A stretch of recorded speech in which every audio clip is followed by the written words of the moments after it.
कड़ी मेहनत आपको वहां पहुंचा देती है जहां अच्छी किस्मत शायद आपको पहुंचा दे। निंदा से घबराकर अपने लक्ष्य को ना छोड़े, क्योंकि लक्ष्य मिलते ही निंदा करने वालों की राय बदल जाती है। विद्यार्थी जीवन में जीवन की छोटी छोटी आदतें हमारे जीवन में बड़ा फर्क पैदा कर देती है। अगर तुम सूरज की तरह चमकना चाहते हो तो सूरज की तरह जलना सीखो। मेहनत इतनी खामोशी से करो कि कामयाबी शोर मचा दे।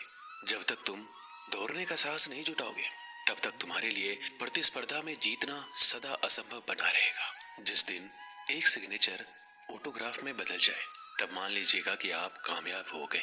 हमारा भविष्य हमारे वर्तमान पर निर्भर करता है, इसलिए अपने लक्ष्य पर काम करो। आप में शुरू करने की हिम्मत है तो आप में सफल होने के लिए भी हिम्मत है। सच्चाई वह दिया है जिसे अगर पहाड़ की चोटी पर रख दो तो बेशक रोशनी कम करे पर दिखाई बहुत दूर से भी देता है। विद्यार्थी जीवन की कड़वी सच्चाई है कि आजकल परीक्षा के परिणाम में विद्यार्थी कितना भी नंबर ला दे तब भी उसका परिवार खुश नहीं होता। इसलिए नंबर के बदले सीखने पर ज्यादा ध्यान दे। एक परीक्षा कभी कठिन या आसान नहीं होती। जिस विद्यार्थी ने अच्छी मेहनत की हो उसके लिए परीक्षा आसान होती है, और जिसने परीक्षा के लिए कोई मेहनत नहीं की उसके लिए परीक्षा बहुत कठिन होती है। परीक्षा के समय सबको डर लगता है, पर फेल वही होते हैं जो पढ़ाई नहीं करते। सफल और असफल विद्यार्थी में केवल एक ही फर्क होता है। एक सफल विद्यार्थी शिक्षा के अलावा किसी और चीज पर ध्यान नहीं देता, जबकि असफल विद्यार्थी शिक्षा के अलावा सब पर ध्यान देता है। अगर आप अपने रूम में सबसे होशियार विद्यार्थी हैं तो आप गलत रूम में हैं या गलत स्कूल में हैं। एक विद्यार्थी को हमेशा यह ध्यान में रखना चाहिए कि विद्यार्थी जीवन आराम का नहीं पर मेहनत से विद्या प्राप्त करने का समय है। हारने वाला विद्यार्थी जीतने वाले विद्यार्थी पर ध्यान देता है, जबकि जीतने वाला विद्यार्थी सिर्फ जीतने पर ध्यान देता है। लोग आपके बारे में क्या सोचते हैं उससे ज्यादा महत्वपूर्ण ये है कि आप लोगों के बारे में क्या सोचते हो, क्योंकि यही चीज आपका चरित्र निर्धारित करती है। एक सच्चा विद्यार्थी वही है जो खुद को साबित करने में नहीं लेकिन खुद को औरों से बेहतर करने में ध्यान देता है। अगर आपके सपने आपको नहीं डरा रहे, आपको नहीं सोने दे रहे, आपको खाने नहीं दे रहे, तो आपके सपने सही में बड़े सपने हैं। पर ऐसा कुछ भी नहीं हो रहा है तो मान लीजिए वह बड़े सपने नहीं है।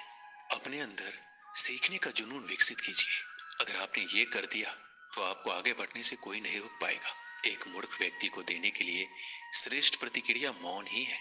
महत्वाकांक्षा के बिना बुद्धिमानी ऐसी ही है जैसे पर के बिना एक पक्षी। अगर आप वो नहीं कर रहे हैं जो आपको पसंद है, इसका मतलब ये है कि आप अपना समय बर्बाद कर रहे हो। अपने को परिस्थितियों का गुलाम कभी ना समझो। तुम स्वयं अपने भाग्य के विधाता बनो। एक दिन में नहीं होगा, लगे रहोगे तो एक दिन जरूर होगा। उठो, मुकाबला करो और जीतो।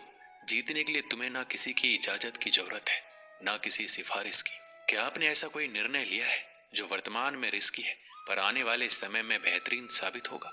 अगर आपका जवाब हाँ है तो बहुत अच्छी बात है, पर अगर ना आए तो जरूर सोचिए और लीजिए। परफेक्ट परिस्थिति का इंतजार मत कीजिए। आज से अपने लक्ष्य को पाने के लिए पूरी ताकत झोंक दीजिए। सफलता इंतजार से नहीं, काम करने से मिलेगी। मैं रास्ते बदलता नहीं हूँ, रास्ता बनाता हूँ। सबको दो अवसर मिलते हैं, कुछ समय की तकलीफ और लंबे समय का आराम, या कुछ समय का आराम या लंबे समय की तकलीफ। पता नहीं, अधिकांश लोग दूसरा अवसर ही चुनते हैं। बड़े निर्णय लेते हुए डरना गलत नहीं है, पर डर के कारण बड़े निर्णय ना लेना गलत है। सफलता के लिए जीनियस से कहीं ज्यादा जरूरी है कॉमन सेंस होना।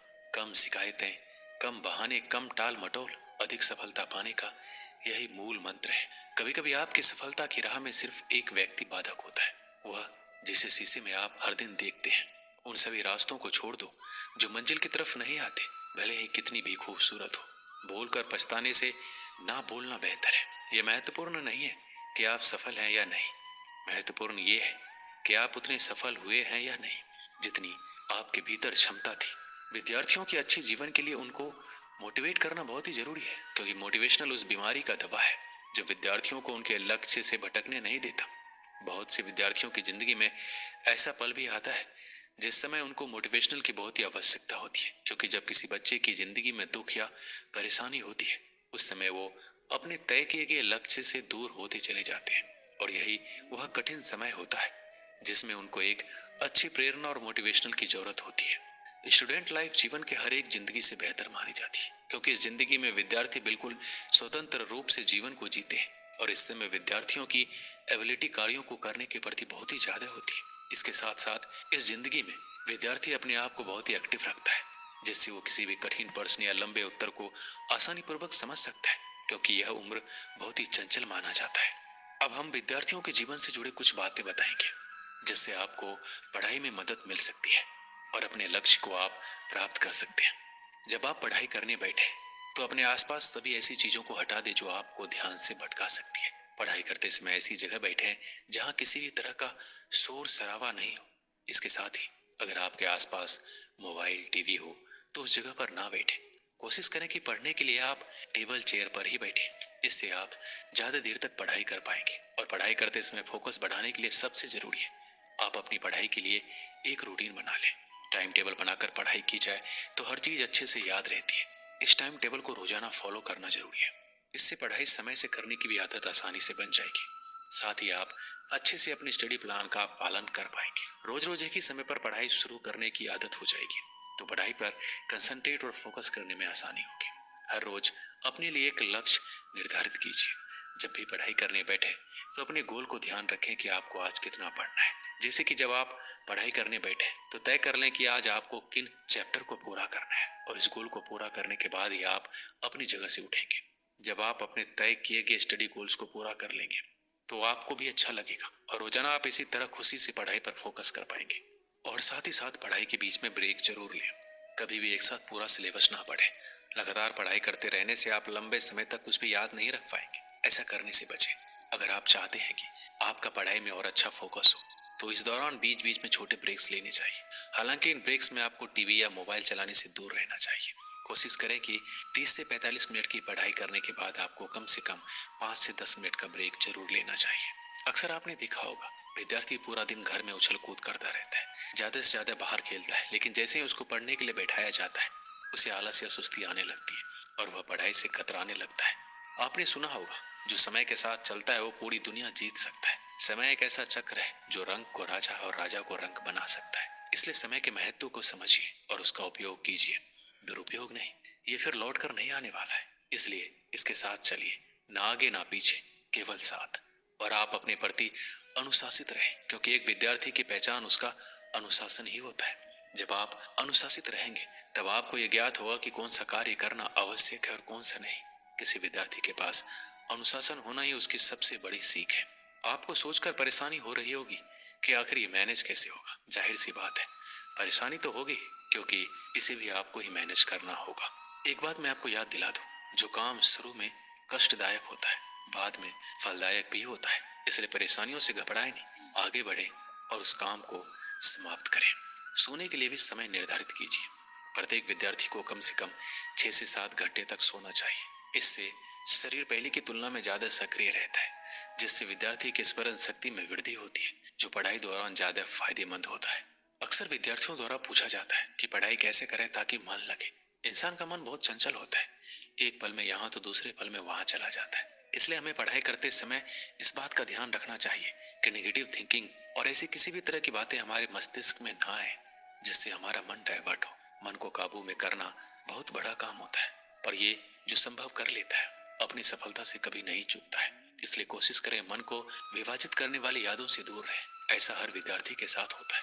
जब वो पढ़ने बैठते हैं तो उसके मन में कई प्रकार के विचार उनके सामने आने लगते हैं और वो धीरे धीरे उनमें खोने लगते हैं, जिससे उनका ध्यान पढ़ाई से हट जाता है। पढ़ते कुछ है, दिखाई कुछ और देता है। इसका मुख्य 2 वजह होता है। पहला, उस समय पढ़ने में रुचि नहीं है, और दूसरा, आप बहुत चिंतित हो। कोशिश करें तनाव से दूर रहने की। दोस्तों के साथ अपना ज्यादा टाइम स्पेंड करना एक बड़ी वजह है पढ़ाई में मन ना लगने की, क्योंकि दोस्तों के साथ समय का पता नहीं चल पाता, जिससे आपकी पढ़ाई का समय निकल जाता है, जो आपको बाद में चिंतन करने पर मजबूर कर देता है। सिर्फ सोच इतनी शक्तिशाली होती है जो सही और गलत में भेद कर सकती है, जो व्यक्ति को ऊपर उठा सकती है और नीचे गिरा सकती है। संसार की सबसे महंगी पुस्तक, सबसे बड़ा प्रेरक और मूल्यवान विचार आपके अंदर 1% का भी परिवर्तन नहीं ला सकते यदि आप बदलना ना चाहे तो। जो जानते नहीं इसलिए नहीं कर पाते वह अज्ञानी है। जो सब कुछ जानते हैं फिर भी अमल नहीं करते वो मूर्ख है। यदि हर सुबह नींद खुलते किसी लक्ष्य को लेकर आप उत्साहित नहीं है तो आप जी नहीं रहे, सिर्फ जिंदगी काट रहे हैं। दूसरों की मदद करते हुए यदि दिल में खुशी है तो वही सेवा है, बाकी सब दिखावा है। आपके जीवन में कुछ ऐसे नियम जरूर होने चाहिए जिनसे आप किसी भी कीमत पर समझौता नहीं करेंगे। किसी भी व्यक्ति को ज्यादा सुधारना चाहोगे तो आपका दुश्मन हो जाएगा। आप कभी भी नदी में कूदे बिना उसकी गहराई का अंदाजा नहीं लगा सकते। जब लोग छोड़ दे तब भी जीतने वाला व्यक्ति उसको छोड़े बिना उस पर लगा रहता है। यही जीतने वाले व्यक्ति और हारने वाले व्यक्ति में अंतर है। जीवन में सफल होना है तो खुद से काम करने से पहले एक प्रश्न पूछें, क्या ये सही कार्य है या सरल कार्य? सफलता के लिए कोई एलिवेटर नहीं है, आपको अपने आप ही सीढ़ियां चढ़नी होगी। 3 चीजों को बदलना बहुत जरूरी है, बहानों को अपने प्रयत्नों से, आलस को निश्चय से और समस्या को मौकों से। परिवर्तन और संघर्ष से सिर्फ एक कायर इंसान ही डरता है। सफल और हिम्मतवान व्यक्ति नहीं, अनुशासन ही सिद्धि और लक्ष्य को जोड़ने वाला पुल है। आपको सफलता चाहिए तो आपको उसकी कीमत के लिए भी तैयार रहना होगा। अगर आपको सफल होना है, वह आपके विद्यार्थी जीवन में हो या फिर आपके जीवन में, तो सिर्फ 2 शब्द जान लीजिए, वह है अभी जो करना है वो अभी करें। एक दिन की बात है, 2 मित्र सोहन और मोहन अपने गांव के मंदिर की सीढ़ियों पर बैठकर बातें कर रहे थे। इतने में एक तीसरा व्यक्ति जतिन उनके पास आया और उनकी बातों में शामिल हो गया। तीनों दिन भर दुनिया जहां की बातें करते रहे। कब दिन ढला, कब शाम हुई, बातों बातों में उन्हें पता ही नहीं चला। शाम को तीनों को भूख लग गई। सोहन और मोहन के पास क्रमशः 3 और 5 रोटियां थी, लेकिन जतिन के पास खाने के लिए कुछ भी नहीं था। सोहन और मोहन ने तय किया कि वो अपने पास की रोटियों को आपस में बांटकर खा लेंगे। जतिन उनकी बात सुनकर प्रसन्न हो गया, लेकिन समस्या ये खड़ी हो गई, कुल 8 रोटियों को तीनों में बराबर कैसे बांटा जाए। सोहन इस समस्या का समाधान निकालते हुए बोला, हमारे पास कुल 8 रोटियां हैं, हम इन सभी रोटियों के 3-3 टुकड़े करते हैं। हमारे पास कुल 24 टुकड़े हो जाएंगे, उनमें से 8-8 टुकड़े हम तीनों खा लेंगे। मोहन और जतीन को यह बात जच गई और तीनों ने वैसा ही किया। रोटियां खाने के बाद वो तीनों उसी मंदिर की सीढ़ियों पर सो गए, क्योंकि रात काफी हो चुकी थी। रात में तीनों गहरी नींद में सोए और सीधे अगली सुबह उठे। सुबह जतिन ने सोहन और मोहन से विदा ली और बोला, मित्रों, कल तुम दोनों ने अपनी रोटियों में से तोड़कर मुझे जो टुकड़े दिए, उसकी वजह से मेरी भूख मिट पाई। इसके लिए मैं तुम दोनों का बहुत आभारी हूँ। ये आभार तो मैं कभी नहीं चुका पाऊंगा, लेकिन फिर भी उपहार स्वरूप मैं तुम दोनों को सोने की ये 8 गिन्नियां देना चाहता हूँ। यह कहकर उसने सोने की 8 गिन्नियां उन्हें दे दी और विदा लेकर चला गया। सोने की गिन्नियां पाकर सोहन और मोहन बहुत खुश हुए। उन्हें हाथ में लेकर सोहन मोहन से बोला, आओ मित्र, ये 8 गिन्नियां आधी आधी बांट ले। तुम 4 गिन्नी ले लो और मैं 4 गिन्नी ले लेता हूँ। लेकिन मोहन ने ऐसा करने से इनकार कर दिया। वो बोला, ऐसा कैसे? तुम्हारी 3 रोटियां थी और मेरी 5। मेरी रोटियां ज्यादा थी, इसलिए मुझे ज्यादा गिन्नियां मिलनी चाहिए। तुम 3 गिन्नी लो और मैं 5 लेता हूँ। इस बात पर दोनों में बहस छिड़ गई। बहस इतनी बढ़ी, मंदिर के पुजारी को बीच बचाव के लिए आना पड़ा। पूछने पर दोनों ने एक दिन पहले का किस्सा और सोने की गिन्नियों की बात पुजारी को बता दी। साथ ही उसने निवेदन किया कि वो कोई निर्णय ले, जो भी वो निर्णय करेंगे उन्हें स्वीकार होगा। यूं तो पुजारी जी को मोहन की बात ठीक लगी, लेकिन वो निर्णय में कोई गलती नहीं करना चाहते थे, इसलिए बोले, अभी तुम दोनों ये गिन्नियां मेरे पास छोड़ जाओ। आज मैं अच्छी तरह सोच विचार कर लेता हूँ। कल सुबह तुम आना, मैं तुम्हें अपना अंतिम निर्णय बता दूंगा। सोहन और मोहन सोने की गिन्नियां पुजारी जी के पास छोड़कर चले गए। देर रात पुजारी जी गिन्नियों के बंटवारे के बारे में सोचते रहे, लेकिन किसी उचित निष्कर्ष पर नहीं पहुंच सके। सोचते सोचते उन्हें नींद आ गई और वो सो गए। नींद में एक सपना आया। उसे सपने में भगवान दिखाई पड़े। सपने में उन्होंने भगवान से गिन्नियों के बंटवारे के बारे में पूछा तो भगवान बोले, सोहन को 1 गिन्नी मिलनी चाहिए और मोहन को 7। ये सुनकर पुजारी जी हैरान रह गए और पूछ बैठे, ऐसा क्यों प्रभु? तब भगवान जी बोले, देखो, सोहन के पास 3 रोटियां थी, जिसके उसने 3 टुकड़े किए। उन 3 टुकड़ों में से 8 टुकड़े उसने खुद खाए और 1 टुकड़ा जतिन को दिया। वहीं मोहन ने अपनी 5 रोटियों के 15 टुकड़े किए। उनमें से 7 टुकड़े जतिन को देकर खुद 8 टुकड़े खाए। चूंकि सोहन ने जतिन को 1 टुकड़ा दिया था और मोहन ने 8, इसलिए सोहन को 1 गिन्नी मिलनी चाहिए और मोहन को 7। पुजारी जी भगवान के इस निर्णय पर बहुत ही प्रसन्न हुए और उन्हें कोटि कोटि धन्यवाद देते हुए बोले, प्रभु, मैं ऐसे न्याय की बात कभी सोच भी नहीं सकता था। अगले दिन जब सोहन और मोहन मंदिर आकर पुजारी से मिले तो पुजारी जी ने उन्हें अपने सपने के बारे में बताते हुए अंतिम निर्णय सुना दिया और सोने की गिन्नियां बांट दी। इस कहानी से हमें क्या सीख मिलती है? जीवन में हम जब भी कोई त्याग करते हैं या काम करते हैं तो अपेक्षा करते हैं कि भगवान इसके बदले हमें बहुत बड़ा फल देंगे, लेकिन जब ऐसा नहीं हो पाता तो हम भगवान से शिकायत करने लग जाते हैं। हमें लगता है कि इतना कुछ त्याग करने के बाद भी हमें जो प्राप्त हुआ बहुत ही कम है। भगवान ने हमारे साथ अन्याय किया है, लेकिन वास्तव में भगवान का न्याय हमारी सोच से परे है। वह महज हमारे त्याग को नहीं बल्कि समस्त जीवन का आकलन कर निर्णय लेता है। इसलिए जो भी हमें मिला है उसमें संतुष्ट रहना चाहिए और भगवान से शिकायतें नहीं करनी चाहिए, क्योंकि भगवान का निर्णय सदा न्याय संगत होता है और हमें जीवन में जो भी मिल रहा होता है वो बिल्कुल सही होता है। दोस्तों, इस वीडियो में बस इतना ही। मिलते हैं अगली वीडियो में। अपना ध्यान रखिएगा। जय श्री कृष्ण।